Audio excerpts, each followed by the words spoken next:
저는 올해 72입니다. 강원도 작은 마을에서 혼자 살고 있죠. 남편은 10년 전에 먼저 세상을 떠났고 그 후로 쭉 혼자였어요. 자식은 둘을 뒀습니다. 아들 규민이와 딸 수미. 규민이는 수원에서 작은 사업을 한다고 했고 수미는 저랑 같은 강원도에서 카페를 운영하고 있었죠. 수미는 정말 효녀였습니다.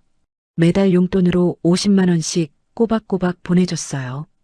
그것도 모자라 주말마다 차를 몰고 내려와서는 제 집 구석구석을 청소해주고 밥도 사주고 갔죠. 제가 몸이 불편한 것도 아닌데 말이에요. 그냥 엄마 얼굴 보고 싶어서 온다고 했습니다. 그런 딸을 보면 정말 기특하고 고마웠어요. 반면 규민이는 1년에 한두 번 명절 때나 얼굴을 비쳤습니다. 그래도 아들이니까요. 저는 규민이를 원망하지 않았어요. 바쁘게 사는 거겠거니 했죠. 며느리 지혜도 몇 번 보지 못했지만 그러려니 했습니다. 수원은 멀고 애들 키우느라 바쁠 테니까요. 그런데 지난주였습니다. 규민이한테서 전화가 왔어요. 평소에는 제가 먼저 전화해야 받는 아들이 먼저 전화를 했죠. 심장이 두근거렸습니다. 무슨 일이라도 생긴 건가 싶어서요. 엄마, 요즘 어떻게 지내세요? 규민이 목소리는 평소보다 밝았어요. 저는 안도하며 대답했습니다. 그냥 뭐 똑같이.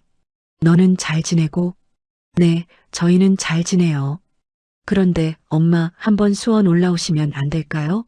애들도 할머니 보고 싶어 하고 엄마도 쉴 겸 좀 놀다 가세요. 순간 가슴이 뭉클했습니다. 규민이가 먼저 저를 부르다니요. 얼마나 오랜만인지 모르겠어요. 지혜도 전화를 바꿔받았습니다.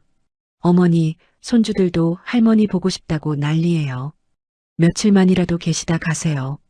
제가 맛있는 거 많이 해드릴게요. 며느리까지 이렇게 말하니 마다할 이유가 없었죠. 저는 바로 좋다고 대답했습니다.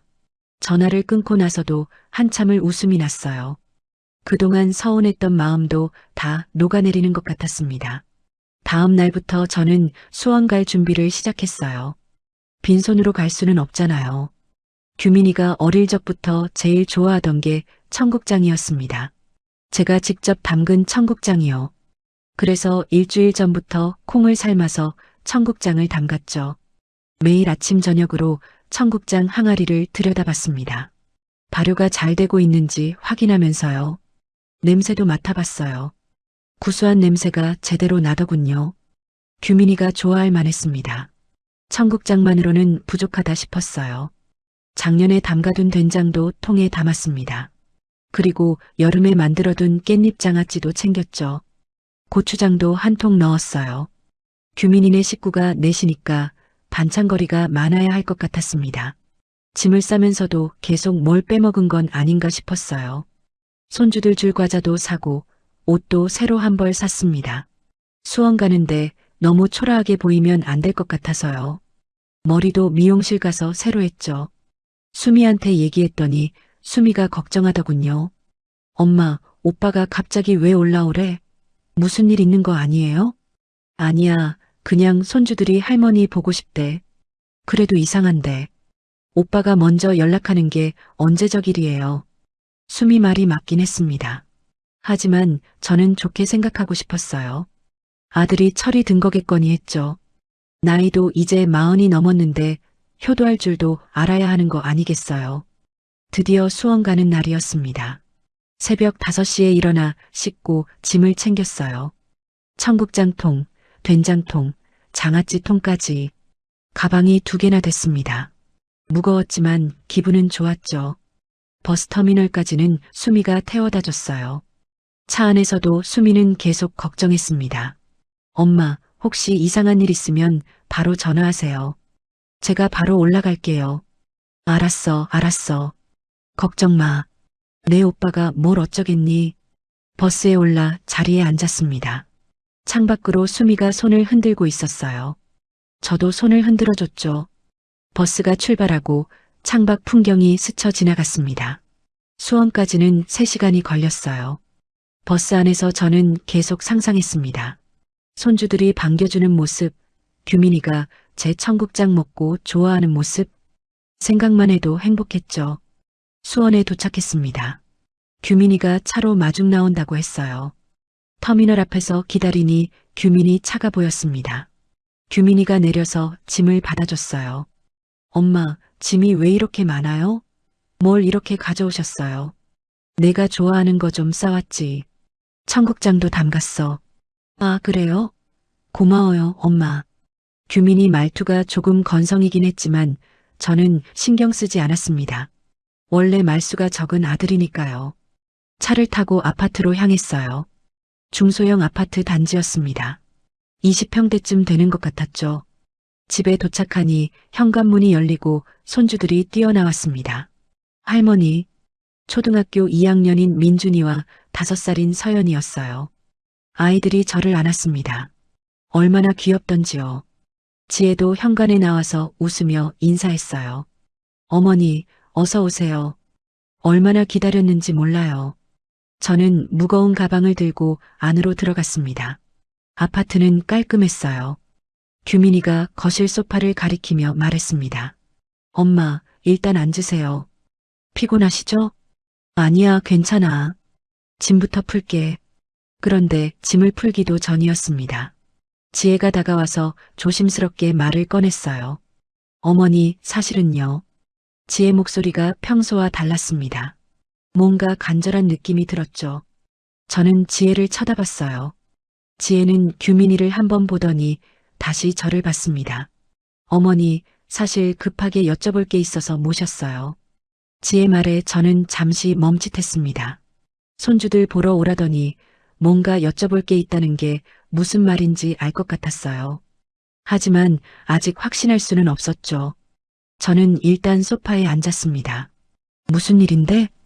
규민이가 옆에 앉더니 손을 비볐어요. 어릴 적 뭔가 잘못했을 때 하던 버릇이었습니다. 지혜가 먼저 말문을 열었죠. 규민이가 사업을 확장하려고 하거든요. 그런데 자금이 좀 필요해서요. 사업 확장? 네, 지금 하는 일이 잘 되고 있어요. 근데 더 크게 키우려면 투자가 필요하대요. 은행 대출은 이미 받을 만큼 받았고요.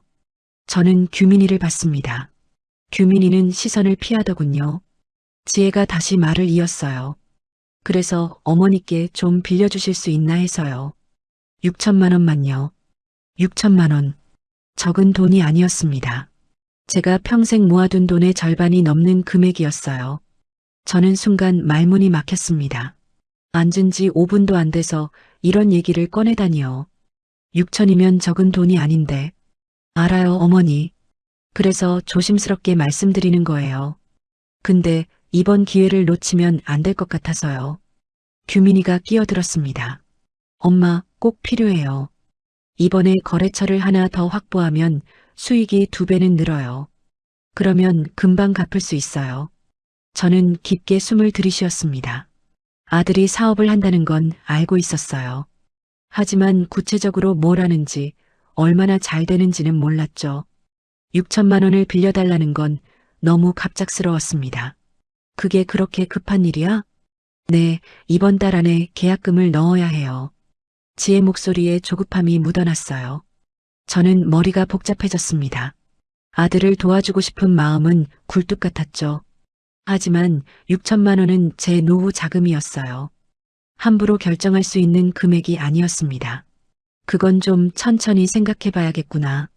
제가 말하자마자 지혜 표정이 변했습니다. 방금까지 웃고 있던 얼굴이 순식간에 굳어졌어요. 입술을 꽉 다물더니 규민이를 쳐다봤습니다. 규민이도 난처한 표정이었죠. 천천히 생각해 보신다는 게 안 된다는 말씀이세요? 아니, 그런 게 아니라 너무 갑작스럽잖니. 나도 생각 좀 해봐야지. 어머니, 저희 정말 급해요. 이번 주 안에 답을 주셔야 하는데. 지혜 목소리가 날카로워졌습니다. 아까 그 다정하던 말투는 온데간데 없었어요. 저는 당황스러웠죠. 분위기가 너무 빨리 변해버렸습니다. 그래도 이건 큰 돈이잖아. 하루 이틀에 결정할 수 있는 게 아니야. 저는 분위기를 바꿔야겠다 싶었습니다. 저는 억지로 미소를 지으며 말했어요. 일단 돈 얘기는 나중에 하자. 내가 먼 길 왔는데 밥부터 먹고 천천히 얘기하면 안 될까? 밥이요? 응. 내가 청국장도 담가왔고 반찬도 많이 가져왔어. 규민이 좋아하잖아. 청국장. 저는 가방에서 청국장 통을 꺼냈습니다. 뚜껑을 열자 구수한 냄새가 퍼졌어요. 일주일 동안 정성껏 발효시킨 청국장이었습니다. 규민이가 좋아하는 걸 보고 싶었죠. 그런데 지혜가 코를 찡그렸습니다. 이게 뭐예요? 청국장이야. 규민이가 어릴 적부터 좋아했거든. 계속 나던 냄새가 청국장이었구나. 어머니, 우리 집에서 이런 냄새 나는 거 안 먹어요. 저는 지혜를 멍하니 쳐다봤습니다. 냄새 나는 거라니요. 제가 일주일 동안 정성껏 만든 음식을 그렇게 표현하다니요. 청국장이 원래 냄새가 좀 나는 거잖아. 몸에 좋은데. 몸에 좋은 건 알아요. 근데 우리는 안 먹는다니까요. 애들도 이런 거 싫어하고요. 지혜는 청국장 통을 저한테 도로 밀었습니다. 저는 가슴이 답답해졌어요. 규민이를 봤습니다. 규민이는 어색하게 웃기만 했죠. 규민아, 너 청국장 좋아했잖아. 엄마, 지혜가 냄새에 좀 민감해서요.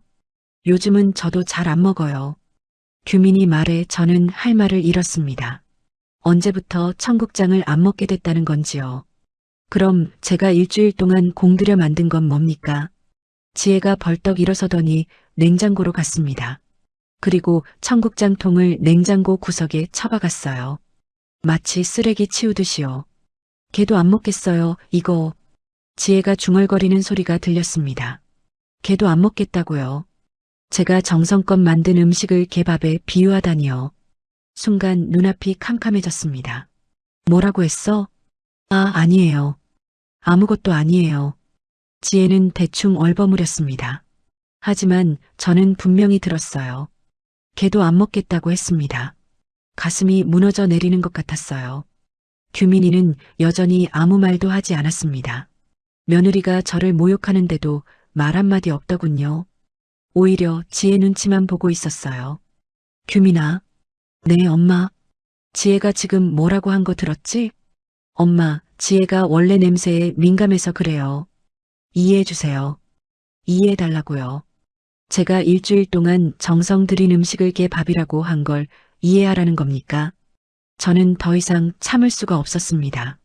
저는 조용히 자리에서 일어났습니다. 지혜는 거실 한쪽에서 휴대폰을 만지작거리고 있었어요. 규민이는 멍하니 앉아 있었고요. 손주들은 방에서 놀고 있었습니다. 제가 싸온 된장, 깻잎장아찌, 고추장도 모두 냉장고에 처박혔습니다. 아무도 관심이 없었어요. 저는 그제야 깨달았죠. 이 사람들은 처음부터 제 정성 따위엔 관심이 없었다는 걸요. 저는 작은 방으로 들어갔습니다. 더 이상 거실에 있고 싶지 않았어요. 가슴이 너무 답답했죠. 방문을 닫고 침대에 앉았습니다. 손이 떨렸어요. 걔도 안 먹겠다는 말이 계속 귓가에 맴돌았습니다. 제가 평생 음식 만들어 왔는데 그런 모욕을 들은 건 처음이었어요. 아들한테 해주려고 정성껏 준비한 건데 말이죠. 한참을 앉아 있으니까 배에서 소리가 났습니다. 아침 일찍 출발하느라 제대로 먹지도 못했거든요. 버스 안에서 김밥 몇 조각 먹은 게 전부였어요. 이제 점심시간이 훌쩍 지났습니다. 노크 소리가 들렸어요. 규민이었습니다. 엄마, 밥 드셔야죠. 나오세요. 저는 대답하지 않았습니다. 규민이가 다시 문을 두드렸죠. 엄마, 배고프시잖아요. 나오세요. 할 수 없이 문을 열고 나갔습니다. 거실 테이블에는 치킨 2마리가 놓여 있었어요. 지혜가 배달시킨 거였습니다. 어머니, 앉으세요. 치킨 좋아하시죠? 저는 치킨을 별로 좋아하지 않습니다. 기름지고 느끼해서요. 하지만 뭐라고 말할 기운도 없었어요. 그냥 자리에 앉았죠. 손주들이 신나서 치킨을 먹었습니다. 규민이와 지혜도 먹었어요. 저는 한 조각 들었다가 그냥 내려놨습니다. 목으로 넘어가지 않았거든요. 엄마, 왜 안 드세요? 배가 안 고파서. 아까는 배고프다고 하셨잖아요. 규민이 말에 저는 아무 대답도 하지 않았습니다. 식탁에는 어색한 침묵만 흘렀어요. 손주들 먹는 소리만 요란했죠. 식사가 끝나고 지혜가 설거지를 했습니다. 저는 손주들이랑 얘기나 할까 싶어서 민준이한테 다가갔어요. 민준아, 할머니랑 놀까? 저 숙제해야 해요. 숙제? 주말인데? 네, 주말 숙제 있어요. 민준이는 방으로 들어가 버렸습니다. 서연이도 그 뒤를 따라 들어갔어요. 저는 거실에 혼자 남았습니다. 지혜가 설거지를 마치고 나오더니 소파에 앉았어요. 휴대폰을 꺼내서 뭔가를 보기 시작했습니다. 규민이도 자기 방으로 들어가 버렸죠. 아무도 저한테 관심이 없었습니다. 손주들 보러 오라며 그렇게 반갑게 전화했던 사람들이 맞나 싶었어요. 저는 그냥 거실 소파 한쪽에 앉아 있었습니다. 시간이 정말 안 갔습니다. 시계를 봤더니 겨우 오후 3시였어요. 저녁까지 아직 멀었죠. 저는 가만히 앉아서 창밖을 바라봤습니다. 지혜가 중간에 일어나서 방으로 들어갔어요. 그리고 한참 뒤에 나와서는 또 휴대폰만 들여다봤습니다. 저한테 말 한마디 없었죠. 오후 5시쯤 됐을까요? 지혜가 부엌으로 갔습니다. 저녁 준비를 하나 싶었어요. 하지만 지혜는 냉장고만 열어봤다 닫았습니다. 어머니, 저녁은 뭐 드실래요? 아무거나. 그럼 중국집 시킬까요? 짜장면이나 짬뽕? 또 배달이었습니다. 제가 가져온 반찬은 냉장고에 그대로 있었어요. 지혜는 쳐다보지도 않았죠. 됐어. 나는 안 먹을게. 왜요? 점심도 거의 안 드셨잖아요. 배가 안 고파. 그래도 좀 드세요. 지혜 말에는 진심이 느껴지지 않았습니다. 그냥 형식적으로 하는 말이었어요. 저는 고개를 저었습니다. 결국 저녁도 배달 음식이었어요. 이번엔 짜장면과 탕수육이었습니다. 가족들은 맛있게 먹었죠. 저는 짜장면 반 그릇을 억지로 먹었습니다. 식사 중에도 대화가 거의 없었어요. 규민이가 가끔 아이들한테 뭐라고 말하는 게 전부였습니다. 지혜는 계속 휴대폰을 보고 있었고요. 저녁을 먹고 나니 7시가 됐습니다. 손주들은 텔레비전 앞에 앉아서 만화를 봤어요. 저는 옆에 앉아서 같이 보려고 했죠. 그런데 지혜가 아이들을 불렀습니다. 민준아, 서연아, 영어학원 가야지. 엄마, 오늘은 할머니 계신데. 그래도 가야지. 빠지면 안 돼. 아이들은 마지못해 옷을 갈아입었습니다. 저녁 시간에도 학원을 가? 네, 요즘 애들은 다 바빠요. 지혜는 아이들을 데리고 나갔습니다. 집에는 저랑 규민이만 남았어요. 규민이는 방에 들어가 있었습니다. 저는 다시 거실 소파에 앉았습니다. 텔레비전을 켰지만 무슨 내용인지 하나도 들어오지 않았어요. 머릿속이 복잡했습니다. 왜 저를 부른 걸까요? 돈 때문이었던 게 분명했습니다. 6천만 원을 빌려달라고 하려고 부른 거였죠. 손주들 보여주겠다는 건 핑계였어요. 제가 가져온 음식은 쳐다보지도 않았습니다. 걔도 안 먹겠다고 했죠. 그 말이 계속 마음에 걸렸어요. 며느리한테 그런 말을 들을 줄은 몰랐습니다. 더 화가 나는 건 규민이었어요. 아들이 아무 말도 하지 않았습니다. 며느리가 저를 모욕하는데도 말 한마디 없었죠. 오히려 며느리 편만 들었어요. 9시쯤 지혜가 아이들을 데리고 돌아왔습니다. 아이들은 피곤한지 하품을 했어요. 지혜가 아이들을 재우러 방으로 들어갔습니다. 저는 슬슬 자야겠다 싶었어요. 더 이상 이 집에 있고 싶지 않았습니다. 작은 방으로 들어가 침대에 누웠죠. 천장을 바라봤습니다. 눈물이 났어요. 참으려고 했는데 참을 수가 없었습니다. 아들한테 이런 대접을 받을 줄은 몰랐어요. 수미 생각이 났습니다. 수미는 절대 저한테 이렇게 하지 않았어요. 항상 제 음식을 맛있게 먹어줬고 제가 오면 진심으로 좋아했습니다. 그런데 아들은 달랐어요. 돈이 필요할 때만 연락하는 아들. 제 정성은 쓰레기 취급하는 며느리. 저는 뭘 잘못한 걸까요? 밤 11시가 넘어서야 잠이 들었습니다. 하지만 자다가 계속 깼어요. 낯선 집이라 그런지 잠이 잘 오지 않았습니다. 새벽 2시쯤이었을 거예요. 화장실이 급해서 일어났습니다. 조용히 문을 열고 복도로 나왔죠. 화장실은 안방 옆에 있었어요. 화장실 가는 길에 안방에서 소리가 들렸습니다. 규민이와 지혜가 얘기하는 소리였어요. 저는 발을 멈췄습니다. 들으면 안 되는 걸 알았습니다. 하지만 제 이름이 나오는 것 같아서 귀를 기울였어요. 그리고 들었습니다. 들어서는 안 될 말을요. 문틈으로 지의 목소리가 새어나왔습니다. 어차피 안 빌려주실 것 같은데 내일 빨리 보내드리는 게 나을 것 같아. 저는 그 자리에 얼어붙었어요. 심장이 쿵쾅거렸습니다. 귀를 더 기울였죠. 그러게 6천은 무리였나 봐. 그냥 내일 아침 일찍 버스터미널 모셔다 드리자. 규민이 목소리였습니다. 제 아들 목소리가 맞았어요. 너무 담담하게 말하더군요. 마치 귀찮은 손님 빨리 내보내자는 것처럼요. 다리에 힘이 풀렸습니다. 복도 벽에 손을 짚고 간신히 버텼어요. 숨소리가 커질까봐 입을 막았습니다. 시골에서 뭐하러 올라오라고 했대. 괜히 청국장 같은 거 싸들고 와서 지혜가 비웃듯이 말했습니다. 청국장 같은 거라니요. 제가 일주일 동안 정성 들인 음식을 그렇게 표현하다니요. 그게 냄새가 진짜 지독하더라. 집안에 냄새 배면 어떡해. 내일 아침 일찍 나가시면 괜찮을 거야. 창문 열어두면 되고. 규민이는 아무렇지도 않게 대답했습니다. 제 음식 냄새가 지독하다는 며느리 말에 동조하고 있었어요. 그나저나 돈은 어떡하지? 다른 데 알아봐야 하나? 일단 삼촌한테 한 번 더 얘기해 볼게. 2천이라도 빌려준다고 했잖아. 2천으로는 부족한데. 알아. 어쩔 수 없잖아. 우리 엄마는 기대하지 말자. 우리 엄마는 기대하지 말자. 그 말이 제일 가슴에 박혔습니다. 저는 기대할 가치도 없는 사람이었던 거예요. 아들한테요. 눈물이 주르르 흘러내렸습니다. 손으로 입을 막고 소리 내지 않으려 애썼어요. 몸이 떨렸습니다. 근데 내일 어떻게 보내드릴까? 아침 먹고 보내드린다고 할까? 아니, 그냥 아침 일찍 모셔다 드려. 밥 먹고 하면 시간 걸리잖아. 그것도 그렇네. 그럼 8시쯤 출발하자. 응, 그래. 빨리 보내드리는 게 서로 좋아. 서로 좋다고요. 저는 짐만 되는 존재였던 겁니다. 아들한테요. 제 아들한테요. 더 이상 들을 수가 없었어요. 화장실도 갈 수 없었습니다. 그냥 비틀거리며 제 방으로 돌아왔죠. 침대에 주저앉았습니다.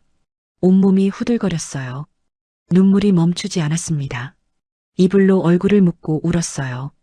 평생 키운 아들이었습니다. 배 아파 낳고 밤새 젖 먹이고 아플 때 간호하고 대학 보내려고 새벽부터 일했어요. 그렇게 키운 아들이 저를 짐이라고 생각하고 있었습니다. 며느리 지혜는 더 심했어요. 처음부터 저를 무시했습니다.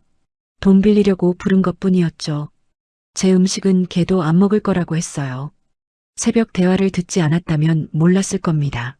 아들이 저를 어떻게 생각하는지, 며느리가 얼마나 저를 무시하는지 말이에요. 시계를 봤습니다.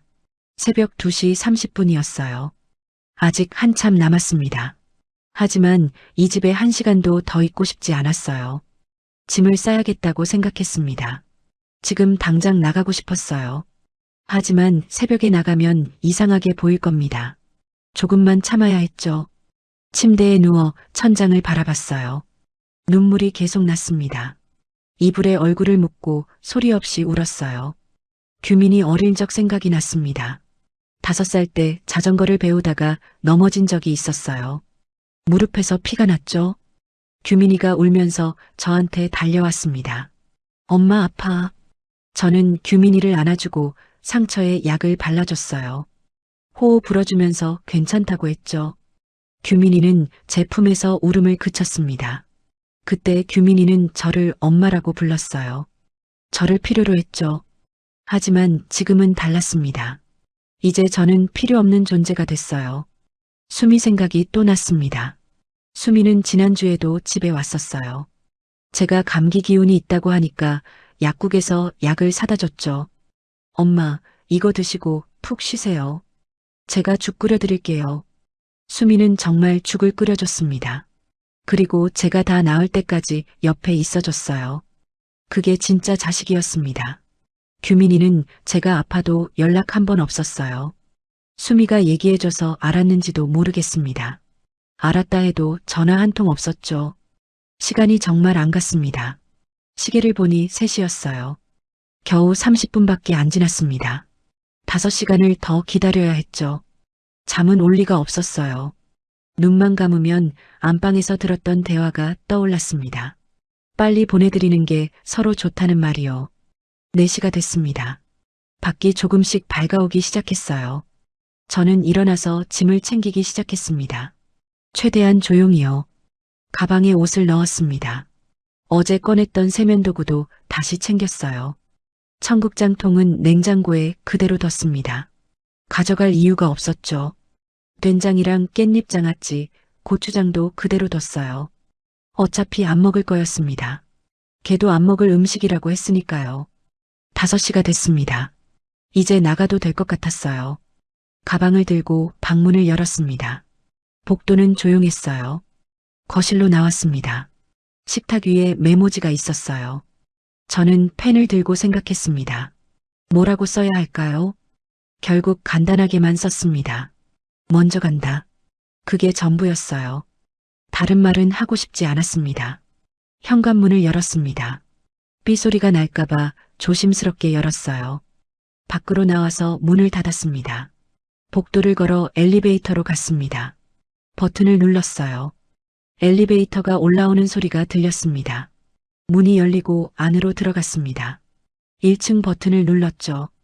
엘리베이터가 내려가기 시작했어요.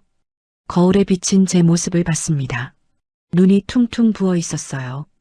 머리도 헝클어져 있었습니다. 하지만 상관없었어요. 1층에 도착했습니다. 아파트 단지를 빠져나와 큰 길로 나갔어요. 새벽이라 택시가 잘 안 보였습니다. 10분쯤 기다리니 택시가 왔습니다. 손을 들어 세웠어요. 어디 가세요? 수원 버스터미널이요. 택시에 올라탔습니다. 창밖을 바라보며 생각했어요. 이제 다시는 이 집에 오지 않을 거라고요. 택시가 새벽 거리를 달렸습니다. 아직 해가 뜨기 전이라 어두웠어요. 가로등 불빛만 스쳐 지나갔죠. 기사님은 말이 없었습니다. 저도 아무 말하고 싶지 않았어요. 창밖을 보니 몇몇 가게에서 불이 켜지고 있었습니다. 새벽 장사 준비를 하는 거겠죠. 평범한 하루가 시작되고 있었어요. 하지만 제 하루는 이미 망가져 있었습니다. 손님 다 왔습니다. 기사님 목소리에 정신을 차렸어요. 수원역 버스터미널이었습니다. 요금을 지불하고 내렸죠. 무거운 가방을 들고 터미널 안으로 들어갔습니다. 매표소에 사람이 없었어요. 아직 새벽 5시 반이었으니까요. 창구 앞에서 한참을 기다렸습니다. 다행히 곧 직원이 나타났어요. 강릉 가는 표 한 장이요. 첫 차는 6시 10분이에요. 한 장 드릴까요? 네. 표를 끊고 대합실로 갔습니다. 의자에 앉았어요. 아직 30분이나 남았습니다. 손에 든 가방이 무겁게 느껴졌죠. 어제 이 가방을 들고 올 때는 기분이 좋았습니다. 아들 보러 가는 길이었으니까요. 손주들도 만나고 맛있는 음식도 해주고 싶었어요. 하지만 모든 게 헛된 기대였습니다. 휴대폰을 꺼냈습니다. 수미한테 전화를 걸어야 했어요. 하지만 새벽이라 깨울까봐 망설여졌습니다. 그래도 누군가한테는 말해야 했죠. 전화를 걸었습니다. 벨이 몇 번 울리더니 수미가 받았어요. 엄마, 왜 이렇게 일찍 전화했어요? 수미야. 제 목소리가 떨렸습니다. 참으려고 했는데 참을 수가 없었어요. 울음이 터져 나왔죠. 엄마, 왜 그래요? 무슨 일 있어요? 나 지금 수원 터미널이야. 뭐요? 터미널이요? 왜요? 저는 어젯밤 일을 모두 얘기했습니다.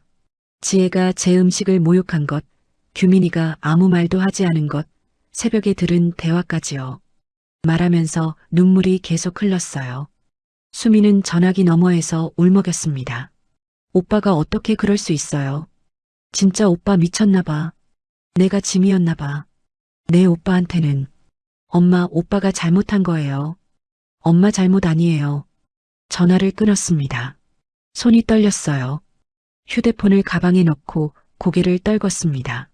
대합실에 사람들이 하나둘 들어오기 시작했어요. 출근하는 사람들, 여행 가는 사람들이었습니다. 모두 평범한 아침을 맞이하고 있었죠. 저만 이상했습니다. 새벽에 아들 집에서 도망치듯 나온 늙은 여자요. 가슴이 답답했어요. 6시가 됐습니다. 밖이 환해지기 시작했어요. 해가 떠오르고 있었습니다. 새로운 하루가 시작됐지만 제 마음은 어두웠어요. 휴대폰이 울렸습니다. 규민이었어요. 저는 전화를 받지 않았습니다. 다시 울렸죠. 또 받지 않았습니다. 문자가 왔어요. 읽어봤습니다. 엄마, 왜 말도 없이 나가셨어요?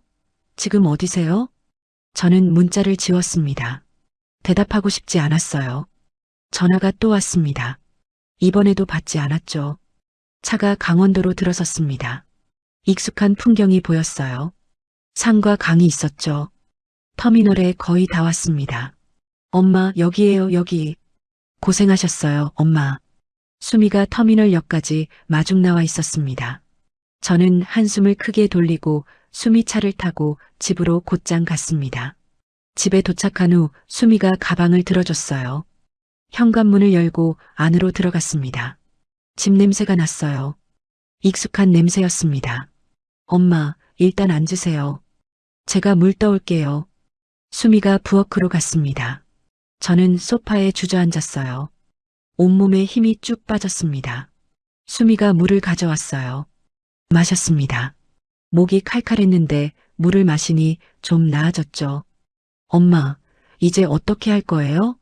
수미가 조심스럽게 물었습니다. 저는 한참을 생각했어요. 그리고 대답했죠. 잘 모르겠어. 일단 좀 쉬어야 할 것 같아. 네, 그러세요. 제가 옆에 있을게요. 수미는 그날 하루 종일 제 곁에 있어줬습니다. 카페는 쉰다고 했어요. 점심도 저녁도 만들어줬죠. 규민이한테서 전화가 계속 왔습니다. 문자도 여러 통 왔어요. 하지만 저는 받지 않았습니다. 볼 생각도 없었죠. 밤이 됐습니다. 수미는 집에 가야 한다고 했어요. 저는 괜찮다고 했습니다. 수미가 돌아가고 혼자 남았죠. 침대에 누워 천장을 바라봤습니다. 어제 일이 생생했어요. 새벽에 들었던 대화가 계속 떠올랐습니다. 이제 어떻게 해야 할까요? 규민이를 용서할 수 있을까요? 아니, 용서하고 싶을까요? 답이 없었습니다. 그냥 눈을 감았어요. 내일 생각하기로 했습니다. 이틀이 지났습니다. 규민이한테서 계속 연락이 왔어요. 전화도 하루에 10통 넘게 왔고 문자도 수십 통이었죠. 하지만 저는 단 한 번도 받지 않았습니다. 문자는 읽어봤어요. 처음에는 걱정하는 내용이었습니다. 어디 계시냐, 연락 달라, 그런 내용이었죠. 그러다 점점 변명으로 바뀌었어요. 엄마, 오해해요. 그건 제 진심이 아니었어요. 지혜가 잘못했어요. 제가 혼냈어요. 읽으면서 화가 치밀었습니다. 오해라니요. 제가 똑똑히 들었는데 무슨 오해란 말입니까? 지혜만 잘못했다고요. 규민이도 똑같이 말했잖아요. 수미는 매일 들렀습니다. 밥을 차려주고 집안일도 도와줬어요. 제가 아무것도 하기 싫어했거든요. 엄마, 오빠가 계속 전화하네요. 저한테도 연락 왔어요. 뭐래? 엄마 연락처 좀 알려달래요. 전화 좀 받게 해달래요. 넌 뭐라고 했어? 엄마가 받고 싶으실 때 받으신대요. 그렇게 얘기했어요. 수미도 오빠한테 화가 난 듯 했습니다. 목소리에 냉기가 서려 있었어요. 사흘째 되는 날이었습니다. 저는 결심했어요. 더 이상 미룰 수 없었습니다. 규민이한테 제대로 말해야 했죠. 오후 2시쯤 규민이한테 전화를 걸었습니다. 벨이 한 번 울리자마자 받았어요. 엄마 맞죠? 왜 전화를 안 받으셨어요? 얼마나 걱정했는지 아세요? 규민이 목소리가 다급했습니다. 하지만 저는 담담하게 말했어요. 새벽에 너희 대화 다 들었다. 전화기 넘어가 조용해졌습니다. 한참 동안 아무 소리도 안 들렸어요. 규민이가 숨쉬는 소리만 겨우 들렸죠. 엄마, 그게 빨리 보내는 게 서로 좋다고 했지. 청국장은 냄새가 지독하다고 했고 나한테는 일절 기대하지 말자고 말했었지. 엄마, 그건 제 진심이 아니었어요. 그냥 지혜가 화가 나 있어서. 지혜만 그렇게 말한 게 아니잖아. 너도 똑같이 말했어. 규민아. 제 목소리가 떨렸습니다. 참으려고 했는데 참을 수가 없었어요.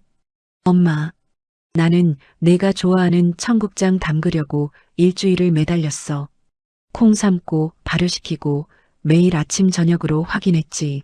내가 맛있게 먹는 모습 보고 싶어서. 엄마, 죄송해요.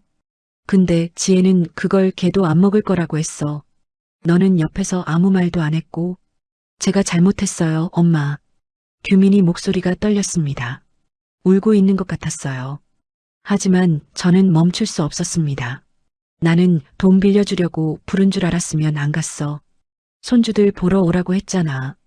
근데 손주들은 학원 보내고 나한테는 배달 음식만 시켜줬지. 엄마, 정말 죄송해요.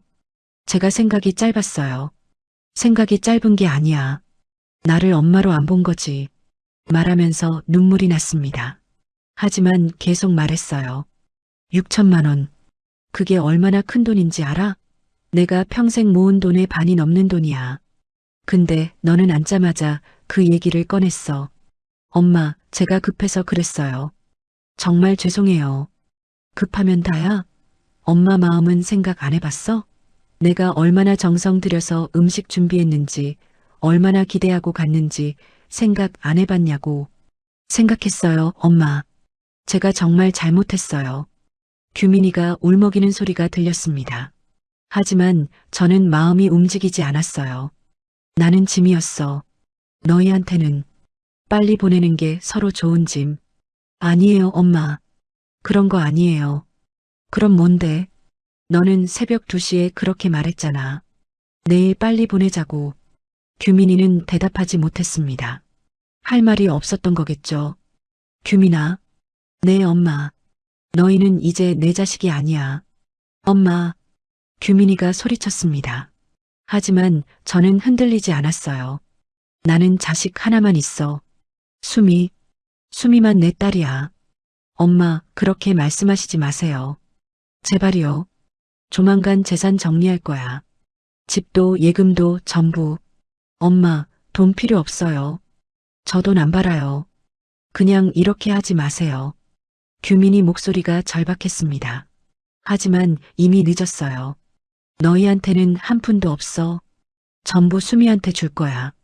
엄마, 제가 잘못했어요. 다시는 그러지 않을게요. 제발 용서해 주세요. 용서? 저는 비웃었습니다. 나는 이제 지쳤어. 너희한테 기대하는 것도 믿는 것도 지쳤다고. 엄마, 제발 한 번만 용서해 주세요. 규민이가 울고 있었습니다. 하지만 제 마음은 돌아서 있었어요. 지혜한테 전해. 걔도 안 먹을 음식 만들어준 시어머니는 이제 없다고. 냄새 지독한 청국장 싸들고 올 일도 없을 거라고. 엄마, 지혜가 정말 잘못했어요. 제가 혼냈어요. 다시는 그런 말 안 하겠대요. 난 관심 없어. 이제 너희 인생 너희가 알아서 살아. 나한테 기대하지 말고. 엄마, 그리고 연락하지 마. 전화도 문자도. 나는 이제 너희 엄마 아니니까. 엄마, 제발요. 그렇게 말씀하시지 마세요. 규민이가 울부짖었습니다. 하지만 저는 전화를 끊었어요. 손이 떨렸습니다. 휴대폰을 내려놓고 소파에 주저앉았습니다. 눈물이 주르르 흘러내렸어요. 가슴이 미어지는 것 같았습니다. 평생 키운 아들이었습니다. 배 아파 낳은 자식이었어요. 그 아들을 제 손으로 자식 아니라고 말했습니다. 하지만 후회는 없었어요. 이미 규민이가 먼저 저를 버렸으니까요. 돈이 필요할 때만 찾는 엄마, 짐이 되는 엄마로 만들었으니까요. 휴대폰이 다시 울렸습니다. 규민이었어요. 저는 전화를 끊었습니다. 또 울렸죠. 또 끊었습니다. 그렇게 10번쯤 끊었을까요? 규민이는 전화를 멈췄어요. 대신 문자가 왔습니다. 엄마, 죄송합니다. 정말 죄송합니다. 제가 잘못했어요. 한 번만 용서해 주세요. 저는 문자를 읽고 지워버렸습니다. 그리고 규민이 전화번호를 차단했어요. 문자도 차단했습니다. 이제 규민이한테서 연락이 오지 않을 겁니다. 저도 연락하지 않을 거예요. 그렇게 모자 관계는 끝났습니다. 수미한테 전화를 걸었어요. 수미가 받았습니다. 엄마, 무슨 일이세요? 수미야, 엄마가 부탁 하나만 할게. 네, 말씀하세요. 내일 같이 법무사 사무실 좀 가자. 재산 정리하려고. 엄마. 수미야, 엄마 마음 이미 정했어. 부탁이야. 수미는 한참 침묵하다가 대답했습니다. 알겠어요, 엄마. 내일 모시러 갈게요. 전화를 끊었습니다. 이제 진짜 끝이었어요. 규민이는 이제 남이 될 겁니다. 제가 평생 사랑한 아들이지만요. 창밖을 바라봤습니다. 해가 지고 있었어요. 하루가 끝나고 있었습니다. 제 인생도 한 장이 넘어가는 것 같았죠. 다음 날 아침 수미가 집으로 왔습니다. 9시였어요. 저는 이미 준비를 마친 상태였죠. 집 등기권리증, 통장, 도장까지 전부 챙겼습니다. 엄마, 정말 이렇게 하실 거예요? 수미가 조심스럽게 물었어요. 걱정하는 눈빛이었습니다. 응, 엄마 마음 확고해. 근데 오빠한테 한 푼도 안 준다는 건 너무한 거 아니에요? 너무한 건 내 오빠야. 나한테 그렇게 했는데 내가 왜 재산을 줘야 해? 수미는 더 이상 말하지 않았어요. 차를 타고 시내로 향했습니다. 법무사 사무실은 시청 근처에 있었죠. 사무실에 도착했습니다. 젊은 법무사가 반갑게 맞아줬어요. 수미가 미리 예약해둔 상태였습니다. 어르신, 유언장 작성하러 오셨다고 들었습니다. 네, 제 재산을 정리하고 싶어서요. 네, 일단 재산 목록부터 확인해 볼까요? 저는 준비해온 서류를 내밀었습니다. 집 등기권리증, 예금 통장 사본, 보험 증서까지요. 법무사가 하나하나 확인했어요. 집 한 채에 예금이 1억 3천 정도 되시네요. 보험도 있으시고요. 네, 그게 전부예요. 수령인을 따님으로만 지정하실 건가요? 네, 전부 수미한테 주고 싶어요. 법무사가 잠시 망설이더니 조심스럽게 물었습니다. 다른 자녀분은 안 계세요? 아들이 하나 더 있긴 한데 그 아이한테는 주고 싶지 않아요. 아, 그러시군요. 그럼 유류분 청구 가능성이 있는데 아시나요? 유류분이요? 네, 법적으로 자식은 재산의 일정 부분을 청구할 권리가 있어요. 유언으로 배제해도 나중에 소송을 걸 수 있습니다. 저는 잠시 생각했습니다. 규민이가 소송을 걸까요? 그럴 수도 있겠죠. 하지만 상관없었어요. 괜찮아요. 그래도 이렇게 하고 싶어요. 알겠습니다. 그럼 유언장 작성하겠습니다. 법무사가 컴퓨터를 두드리기 시작했어요. 한참 후에 서류를 출력해서 보여줬습니다. 이렇게 작성됐는데 확인해 보시겠어요? 저는 서류를 읽어봤습니다. 제 모든 재산을 수미한테 상속한다는 내용이었어요. 규민이 이름은 없었습니다. 네, 이대로 하겠습니다. 그럼 여기 서명하시고 도장 찍어주세요. 저는 서명하고 도장을 찍었습니다. 수미도 증인으로 서명했어요. 이제 법적으로 효력이 있는 유언장이 됐습니다. 원본은 저희가 보관하고 사본 드릴게요. 감사합니다. 사무실을 나왔습니다. 수미가 제 손을 잡았어요. 엄마, 괜찮으세요? 응, 괜찮아. 이제 마음이 좀 편해졌어. 그래도 오빠가 나중에 알면 어때? 내가 결정한 거야. 집으로 돌아오는 길에 수미가 말했습니다. 엄마, 오늘 저녁은 제가 해드릴게요. 엄마 좋아하는 거 만들어 드릴게요. 고마워, 수미야. 아니에요. 당연한 거죠. 수미는 정말 저녁을 만들어줬습니다. 된장찌개, 김치전, 나물 반찬까지요. 맛있게 먹었어요. 며칠 만에 제대로 먹는 식사였습니다. 수미야, 넌 효녀야. 엄마 무슨 말씀을. 진짜야. 내가 없었으면 엄마 어떻게 살았을지 몰라. 수미 눈에 눈물이 맺혔어요. 저도 울컥했습니다. 엄마, 저야말로 감사해요. 이렇게 키워주셔서. 수미야, 앞으로도 잘 부탁해. 네, 엄마. 제가 평생 모실게요. 그날 밤 수미는 집에 가지 않고 저랑 같이 잤습니다. 오랜만에 편안한 잠을 잤어요. 일주일이 지났습니다. 규민이한테서 연락은 오지 않았어요. 전화번호를 차단했으니 당연했죠. 수미한테도 연락이 없다고 했습니다. 엄마, 오빠가 포기한 것 같아요. 그래, 그게 나아. 하지만 2주일쯤 지났을 때였습니다.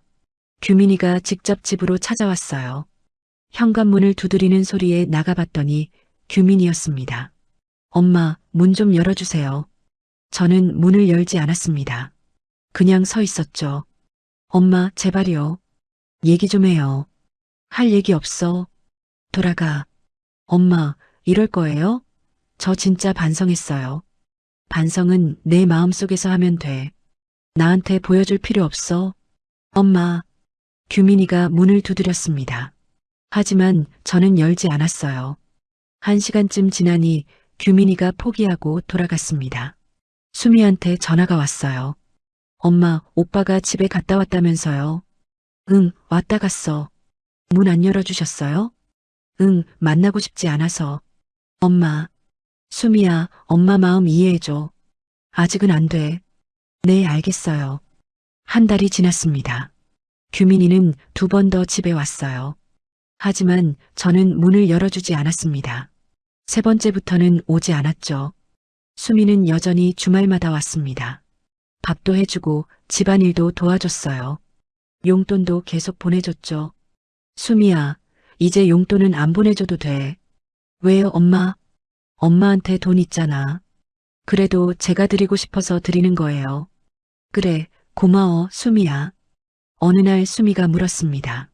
엄마, 오빠 용서 안 하실 거예요? 글쎄, 모르겠어. 그래도 오빠도 엄마 아들인데. 아들이면 다야? 엄마 마음 아프게 하고도 아들이라고 용서받을 수 있어? 수미는 대답하지 못했습니다. 저도 확신은 없었어요. 언젠가는 용서할 수 있을까요? 모르겠습니다. 하지만 지금은 아니었어요. 아직도 규민이 말이 귓가에 맴돌았습니다. 빨리 보내는 게 서로 좋다는 말이요. 2달이 지났습니다. 계절이 바뀌고 있었어요. 가을이 왔습니다. 낙엽이 떨어지고 바람이 차가워졌죠. 저는 매일 산책을 했습니다. 마을 뒷산을 걸으면서 생각했어요. 제 인생에 대해서요. 평생 아들이 더 귀하다고 생각했습니다. 아들을 위해 더 많이 희생했죠. 하지만 정작 절 생각해 준 건 딸이었어요. 수미는 아무것도 바라지 않고 저를 사랑했습니다. 규민이는 필요할 때만 저를 찾았죠. 그 차이를 이제야 깨달았습니다. 유언장을 작성한 게 잘한 일이었어요. 수미한테 모든 재산을 주기로 한 것도요. 수미만이 그럴 자격이 있었습니다. 어느 날 저녁이었습니다. 수미가 왔을 때 제가 말했어요. 수미야, 엄마가 이제야 깨달았어. 뭐려, 엄마? 진짜 효도가 뭔지, 진짜 자식이 누군지. 엄마, 넌 엄마한테 정말 귀한 딸이야. 고마워, 수미야. 엄마, 저야말로 감사해요. 우리는 서로를 껴안았습니다. 따뜻했어요. 이게 진짜 가족이구나 싶었습니다. 규민이는 이제 제 인생에서 멀어졌습니다. 언젠가 다시 만날 수 있을까요? 모르겠어요. 하지만 지금은 아닙니다. 저는 수미와 함께 평온한 노후를 보내기로 했습니다. 매주 만나고 밥 먹고 얘기하면서요. 그게 행복이었습니다. 개도 안 먹겠다던 청국장. 저는 다시는 만들지 않을 겁니다. 규민이를 위해서는요. 하지만 수미를 위해서는 만들 거예요. 수미는 제 청국장을 맛있게 먹어주니까요. 창밖을 바라봤습니다. 낙엽이 떨어지고 있었어요. 오래된 것들이 떨어지고 새로운 계절이 오고 있었습니다. 제 인생도 그런 것 같았어요. 규민이라는 아들을 떠나보내고 수미라는 딸과 함께 새로운 삶을 시작하는 거죠. 그게 제가 선택한 길이었습니다. 후회는 없습니다. 아프지만 옳은 선택이었어요. 저를 사랑하는 사람과 함께 살기로 한 거니까요. 그게 바로 수미였습니다.